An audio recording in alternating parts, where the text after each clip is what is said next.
out there that are part of the team. Just wanted to check in from Chi-Town with that brand new Air Jordan 31. It was a pleasure, I should say, breaking in this model just a little bit more on court. Just got back on a Saturday when people are normally getting ready to go to the club or out at the bar. I just got back from the club, the health club that is, off the basketball court, hooping in the AJ 31s. Definitely a fun time. Like I say, these are gonna stand the test of time. Speaking of which, as far as durability goes, traction, I wipe my shoes here and there, but definitely with the translucent outsole, you're gonna get some dust, but I was able to wipe that off and they held up very, very well. Full length zoom, I can definitely feel that in the heel, and I can feel that flight speed kind of pressing that air through. It's almost like bubbles are coming up in between your toes, which is pretty neat. It was definitely a cool feeling. Comfort as far as the cushioning goes, definitely a lot better. As far as this portion over here rubbing up against the Achilles tendon, I didn't have much of a problem with that today, so I felt like I was starting to break that part in, so that's a plus. I wanted to move forward. After talking a little bit about the Jordan 31s, someone actually commented on my videos. His name is Manman Herades from the Philippines.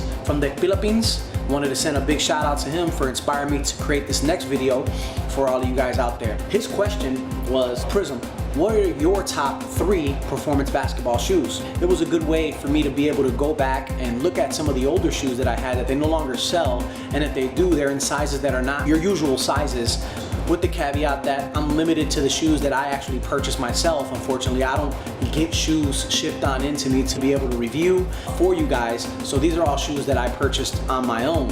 When the time comes and I'm actually given shoes shipped in and I can actually go out there and review for you, I can have a little bit more of a broader spectrum of shoes to go from, but I'm going based on the ones that I purchased myself, so that's the first thing that I wanted to mention. I'm gonna get into that top 3 performance basketball shoes for you right now. Check it out. All right, ladies and gentlemen, starting the Kobe 9 Elite. I'm not into low-top basketball shoes, and typically if I do utilize low-top basketball shoes, I go through them pretty quickly. I like high-top basketball shoes, and it's not necessarily because of the ankle protection. This really just kind of holds the shoe in on the foot by utilizing the entire top of the leg and shin to lock the shoe in. But the reason why I appreciate this shoe because of the setup. Not only is it because of the fly knit makes the shoe pretty comfortable and conforming to the individual foot, but the reason why I really enjoyed this is because the bottom setup. Number one is the traction pattern.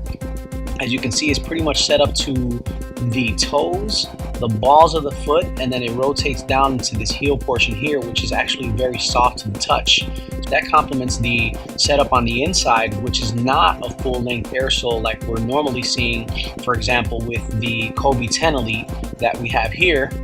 In the Kobe 10 Elite, you can definitely tell the ride is different because the zoom unit is set up differently. The Kobe 9 Elite actually doesn't have a zoom unit. In fact, it actually only has and features what's called lunar lawn. So the lunar lawn inside the shoe itself, if I just pop that out for you guys to give you an idea, is a nice fat foam that's placed into the shoe, and it gives you ample cushion. And as you can see, there's like slight little dots there that actually release air as you compress the lunar lawn itself. So it kind of feels like bubbles emanating out into your toes when you put pressure into them. So this setup surprisingly was very good, and it kept me kind of low to the earth. The foot cupped in right inside into the sole unit, and makes the shoe, as far as materials go, pretty minimal. In fact, you can roll over the shoe now since the lunar lawn's not in there. That just gives you an idea of just how thin the rubber actually is. You can pretty much fold it. So it keeps you very, very close to the earth. With this setup, I was able to get a lot more as far as cutting goes, going side to side and beating people off the dribble with the crossover. So that's one of the reasons why I appreciated the lunar lawn setup and the fly knit setup on this particular model of basketball shoe. So that's why this one's gonna rank up there for me right now as far as recent memory. With number 3, traction, fly knit construction, minimal materials, leaving a shoe that looks bulky actually to remain pretty light. So I could appreciate this model. As far as the style goes, definitely a head turner. This is the Maestro version, commemorating the NOLA in New Orleans. So this is an exclusive model with the bottom that glows in the dark. Real nice pair of shoes. I actually jumped off of this left foot here, elevated for a layup, and I actually felt like I was about to dunk on somebody at one point. When they stepped in the way, I had to double clutch and I made the layup. But if there was nobody in the way, I had the mentality to just stuff it. So this is the Kobe 9 coming in at number 3. Coming in at number 2, and for many people this is going to be a number 1, is the Jordan 29. That's right. This is a phenomenal basketball shoe, performance woven. This left the shoe to be extremely comfortable in the form factor, meaning the individual foot actually is what adapts this performance woven material. If you are the type of person who does a lot of hard cutting left and right, or a lot of stop and go when you move forward and backward, this would stretch adequately and form fit to your individual foot. I found it to be extremely comfortable. And one of the other reasons why I think a lot of people will see this as a number 1 shoe is the fact that they had the capability of mastering the unlocked zoom units. In this model, unlike the 28 model, this airbag here, or your air zoom unit up front, and your unlocked air zoom unit in the rear had less of a tendency to actually pop. So that was one of the issues with the 28, is that the airbags in the front and the rear would actually pop under a significant amount of pressure and use. In this model, I don't recall it ever having popped on me. In fact, this shoe actually is still extremely durable, and I can still put miles on this basketball shoe without a doubt. They also added the tendril here, which is this middle section, unlike the Air Jordan 28 that actually has 2 separate sections in the flight plate. You'll see the flight plate located in the middle and these 2 separate sections with the unlocked air sole front and rear. What they did was, as opposed to giving you a heel to toe movement where you hear the separate sections hitting, you actually get one smooth flowing motion once you step down from heel straight to toe, so you don't have any issue with that separation. Not that I mind that, but I think some people found that to be a little more comfortable as far as the ride goes, making it a little bit smoother. You'll also have your carbon fiber plate right here, which they called the flight plate. This featured in the 28 as well. So it's a very similar setup to the 28. However, it was improved just a little bit as far as durability goes, and the materials here were updated. So when they gave this shoe to Westbrook, they were like, okay, Westbrook, we got the 29s for you. And he was like, well, is it a completely new shoe? Because I don't want to be a crash dummy for a shoe that nobody really knows whether or not it's functional. And they were like, well, no, the setup is actually pretty similar.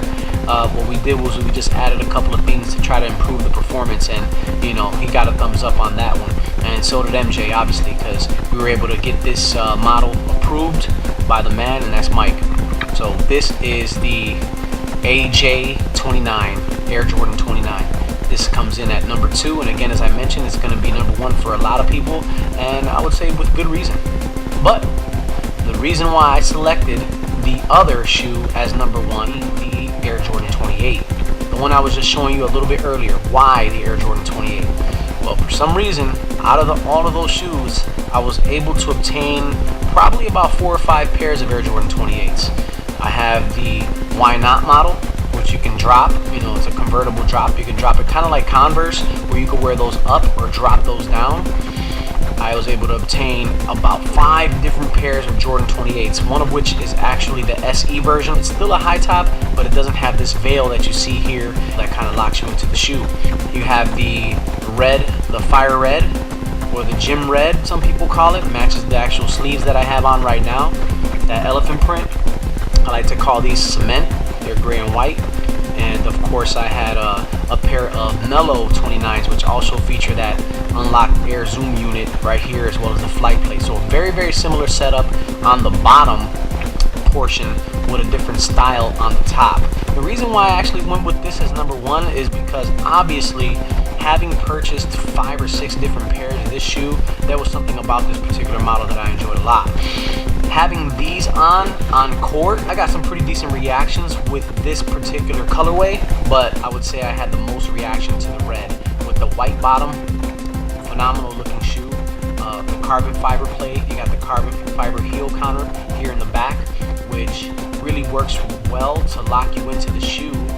But what really truly locks you into the shoe, and one of the things that I want to make sure that I specify here with you guys is that this is not a shoe that gives you ankle protection because of the fact that it's a high boot like this. But what this actually does is that when you zip this up, so you can wear it down, and the gimmick is, well, if you wear it down like this is more for your guard play. You give it a low top feel on a high top shoe. But when you zip this veil up here, this is really gonna knock this instep and the ankle portion right back down into the heel counter, and it's really gonna give you some lockdown into the unlocked zooms. What that means is, since the zooms are unlocked, what'll happen is that you'll compress into the zoom units so much more comfortably and so much more snug. You'll get way better reaction. You'll feel closer to the earth while having a phenomenal unlocked air sole in this model of shoe.